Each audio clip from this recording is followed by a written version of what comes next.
Alright, so in this video, we're going to be setting up this lowrider here to run on dual voltages. We're going to have a high voltage system for the suspension servos, so for the hop servos and for the rear servos, they're going to be on a high 9-volt system. And then for the receiver, the steering, we're going to have these servos, these electronics on a lower voltage, so that we can use the receiver to power accessories like lighting kits, TVs, and anything that's going to prefer to have a lower voltage so it doesn't burn out, versus, you know, the high voltages that we're going to be putting through the suspension servos to get that power that we want. Let's get into it.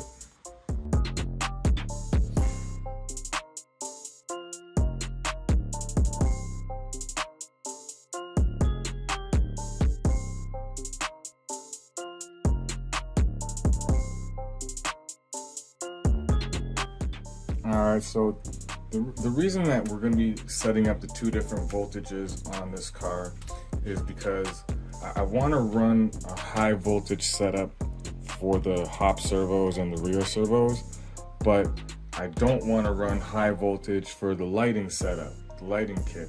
Because the lighting kit, if you put too much voltage to it, it starts to heat up and they eventually burn out. So the idea here is to run a low voltage system so that the lighting kit can, you know, be at those low voltage where it's not going to heat up, and then the hop servos and suspension stuff is going to be able to, you know, take that real high power. So we're going to be setting this up for 9 volts. So in order to do that, there's a few things that you're going to need. You're going to need a 20 amp BEC for, really when it comes down to these RC, unless you got a, you know, a very basic setup, and if you're going to be running a BEC anyways, you're going to want to get yourself a 20 amp BEC. Jeffries does have an S-BEC, which is perfect for this type of setup. When it comes to running off a 3S, the ideal voltage that you're going to want to set that up to is going to be the 9-volt setup. So we're basically going to do a 9-volt setup for the hop servo and the rear suspension servo. You don't really even have to do it for the rear. You can actually make this completely independent.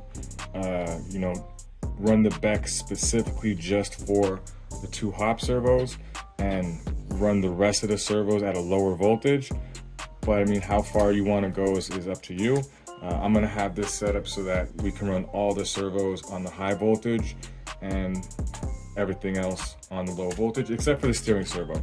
The steering servo is going to stay on the low voltage circuit, because when it comes to these RC, we really don't need a whole, you know, bucket load of power and torque coming out the steering servo, especially if you got an aftermarket one. If you got an aftermarket one, you got way more power than you need. And a lot of the times, like a lot of people are having problems with the factory servo, steering servo burning out, you know, seemingly out of nowhere. Even the factory servo, when running with the original factory ESC, it's getting around 7 volts. I think it's 7.2 to 7.4 actually being seen at the servo. And that could be just that the servo is getting a little bit more voltage than it should be. And being a very inexpensive servo, they don't last very long. So when it comes to, you know, keeping those voltages down, even just running the steering servo on a lower voltage should actually prolong the life of the factory steering servo, unless you want to upgrade to something better, because they do tend to go out no matter what you do. Alright, so to do this, we're going to be running a 20 amp BEC. We're going to be using 2 of the Jeffries connectors. For the rear, we're going to be using the 2 servos into 2 ports, and for the front, we're going to be using 2 servos into 1 port. This way we can have both the hop servos on 1 switch, which will free up a second port that we can use to put in the lighting kit and have that switch activate the different options in the lighting kit and not just be a dead stick. Of course, if you want to, you know, still run the 2 front servos off of 2 different ports and have the 2 switches still be independent, you just need to use a second 2 into 2 connector, and you can still keep all those ports off on each stick. But it's really a lot better to do it with just the 1 port, because of course it frees up that extra port for you, and gives you the option to use that port as a switch for any different accessories that you want to run on the lower voltage setup. All right, so what you see here essentially is it's a dual servo setup, but it's using the Redcat optional dual servo system. So it's a very, very basic. The only thing that's really different here is that instead of having two different rocker arms, the two servos are connected to the one rocker arm. So this is also why it's extremely important with this type of setup with just a single rocker arm, that I'm using the two into one.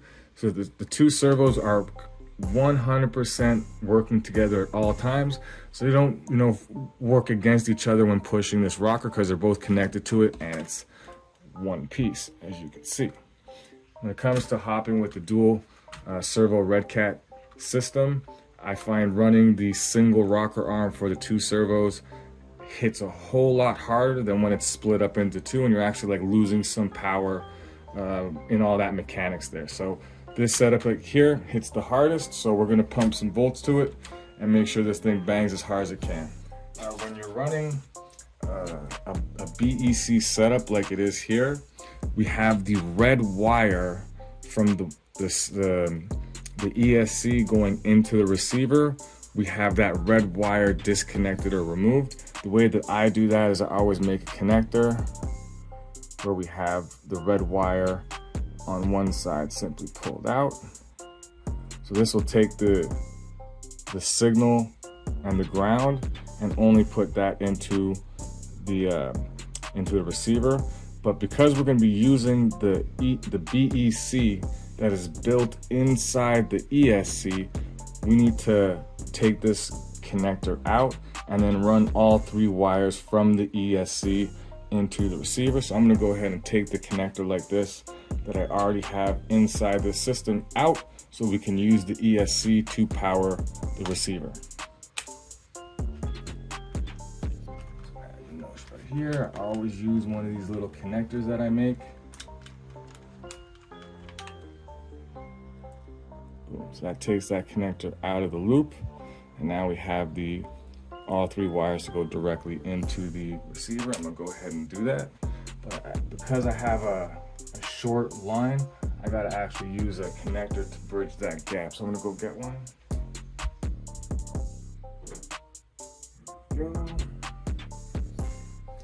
All right, so this is just a basic extension. Plug servo in ESC in here, and then this will go into the channel 2 port. So go ahead and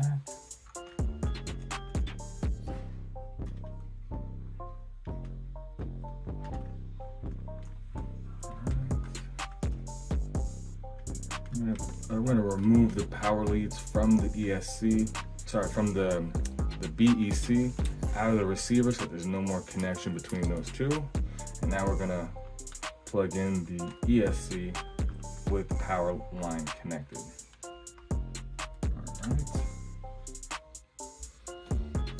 All right, so that sets up the receiver to get power from the ESC. And now we're going to split up the circuits for the servos so that they're not connected to the power source through the ESC to the receiver. So to do that, we're going to do one servo at a time, because if you notice, the servos here are marked. So we just want to make sure that we're using this connector over here. We're using the servo 1, servo 2. It's going to be servo 3, servo 4, servo 5, servo 6. Sorry, the other way around. Servo 3, servo 4, servo 5, servo 6, so that we know exactly which port to plug them in to make sure it's the right servo going into the right port.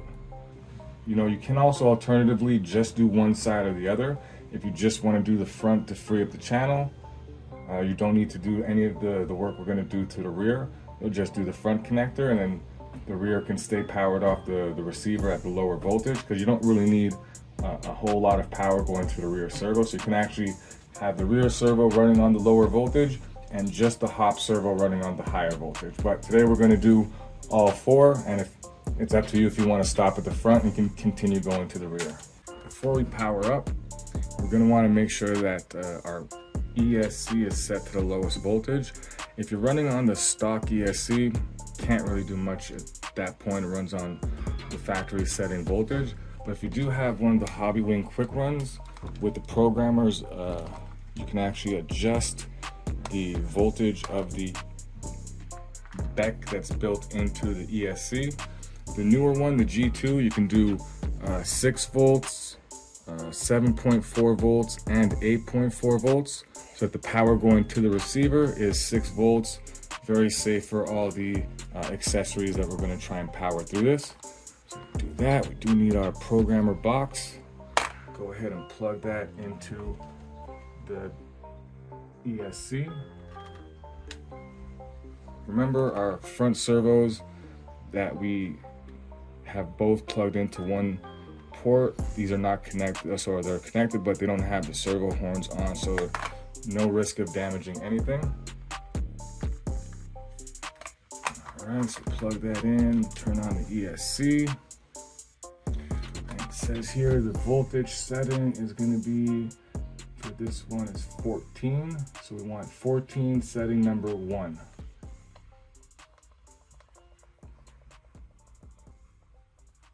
All right, so it was set at 7.4 volts, so we're going to switch that now to 6 volts and set that.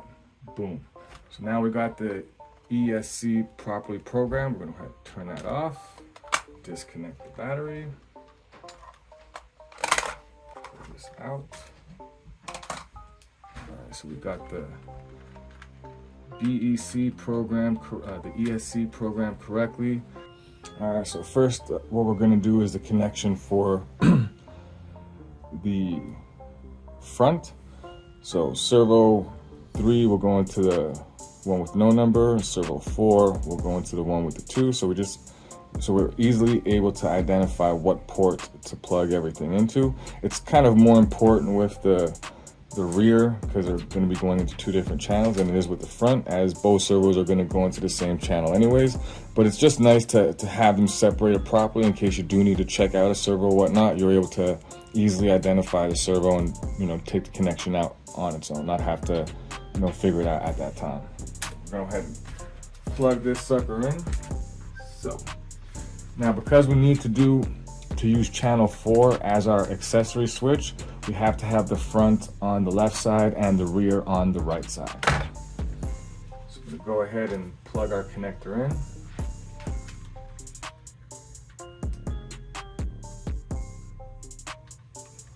This here is channel 3. We're going to go into channel 3 here. And this one here is channel 4.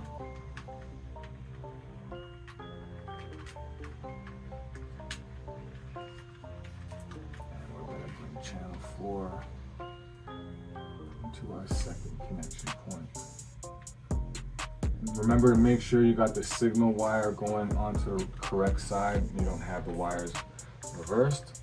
And we have our port here that is going to be our plug here for plugging in the back. We're going to go ahead and get everything else and plug that in last. So go ahead and put this into channel number 3.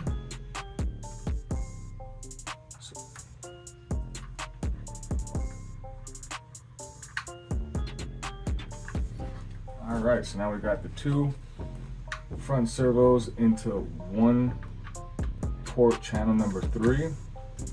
Plug in and get everything running on the front first. All right, so power that up. Make sure we got the wires going into the right points.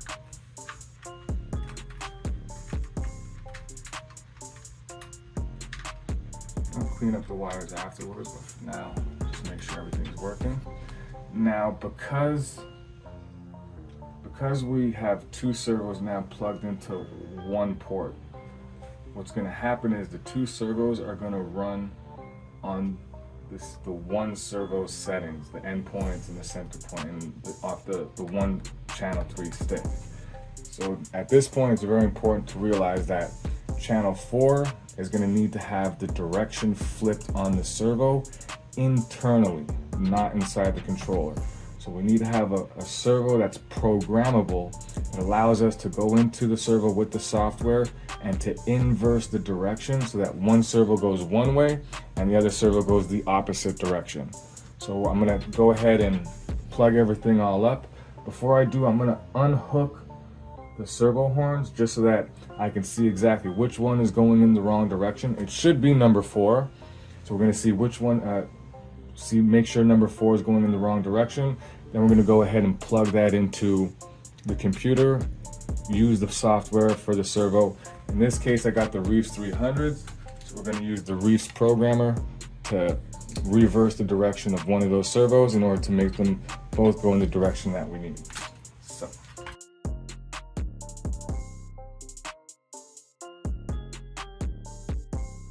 All right, so we got the Reefs programming software running on the computer, plugged into the little Reefs dongle with the extension it comes with. And we'll just plug that into there. It's gonna pop up on the computer. And all we do is switch the inversion. So this one is set to, it doesn't have the check, so we're gonna put the check. Done, right, successful right parameter. So now we flip the direction of serve number 3, and it should go in the right direction now. Power it up. We're gonna make sure this servo is working right. Perfect. So that goes the right direction. This goes the right direction. And the two sides should be relatively equal. They're gonna travel the exact same amount. They should. The only thing is if their centering is not perfectly matched, we might need to adjust the centering of the servos just to make sure that, you know, they work properly together. Before I attach this, I'm just gonna screw these all together just to make sure that they're perfectly in line. And if there's any slight variation, I'm gonna adjust the centering to make sure that the two equal out together. So let me go ahead and do that. They are not perfectly on. This side here is not as far forward. So I just want you to see what adjustment I'm making. I've got the servo plugged back in, and it's going to be servo neutral. We're going to put this to 4. I think that ought to line those up, and then we're going to plug it back in and see if that helped, made it better or made it worse. If it made it worse, we're just going to go in the opposite direction. If it made it better, hopefully we're already set. So as long as you get this one here to match the angle of the one that's still perfectly set, the two of them will be perfect together, and that will be it for setting the endpoints. So I'm going to go ahead and put these servo horns back on and reattach them. So right now we basically have 2 circuits going. We have one circuit specifically and only for the front servo. So the front are on 8.4 volts, and the rest, the rear servos, the steering servo, and the receiver, and any accessory that we plug in, be it to any of the open ports and the accessory switch that we can put on number 4, these are all going to be powered at 6 volts. We should actually be able to see that in the controller here. There we go. So our receiver circuit is at 5.95 volts. So it's basically 6 volts. And the rest are running on 8.4. Of course, you can turn it up to 9 volts and even go higher than that. But anything over 8.4 volts, you're playing with fire, you're outside of the warranty specs, so it's going to be at your own risk. So what I'm showing you is how the setup to get 2 circuits, one 8.4, which is inside the usable specs of the servos, and a 6 voltage setup for the accessories, lights, and the rest of the electronics. Now we're going to just take it that one step further. We're going to go from just the front setup, where just the 2 front servos are on the 8.4 volt circuit, and we're going to add in the 2 rear servos using the 2-to-2 connector. And yeah, let's get into that. So first we're going to power down, unplug, and this one is actually a lot easier because, you know, you just plug the connectors together. You know, servo, this one is going to be number 5 and number 6. So we just plug those into the same port, and everything is going to work the exact same as before. No settings need to be adjusted. This is plug and play at this point.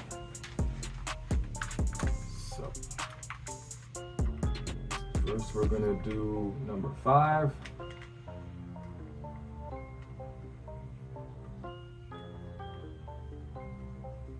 Got number 5 here. Making sure the wires got the right matching, white to white, red to red, black to black. And number 6. Number 6. Perfecto. And now you just plug this back in, making sure no number is in 5 and number 2 is in 6. So just like this going in.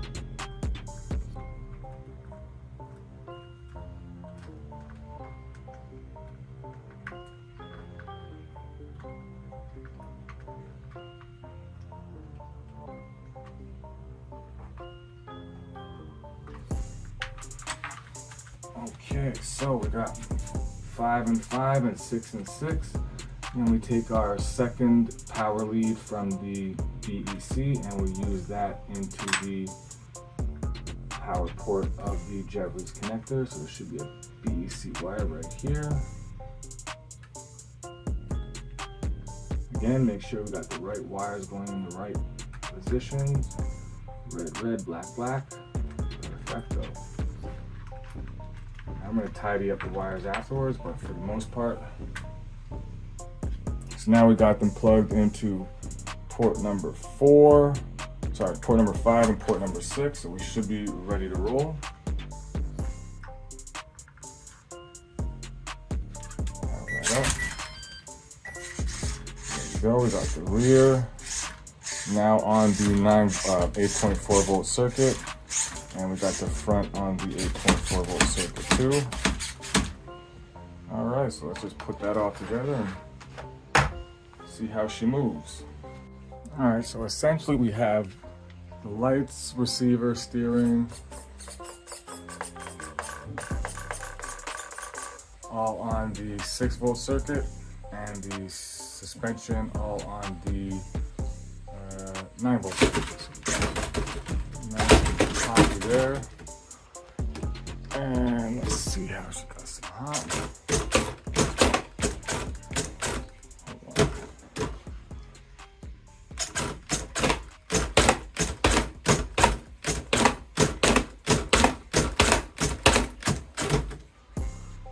There we go.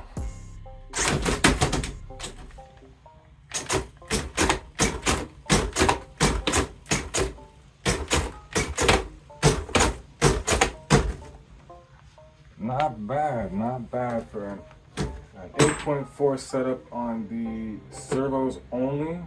And then we got 6 volts for the accessories. And we got that switch for channel 4. That's disconnected from the hop switch.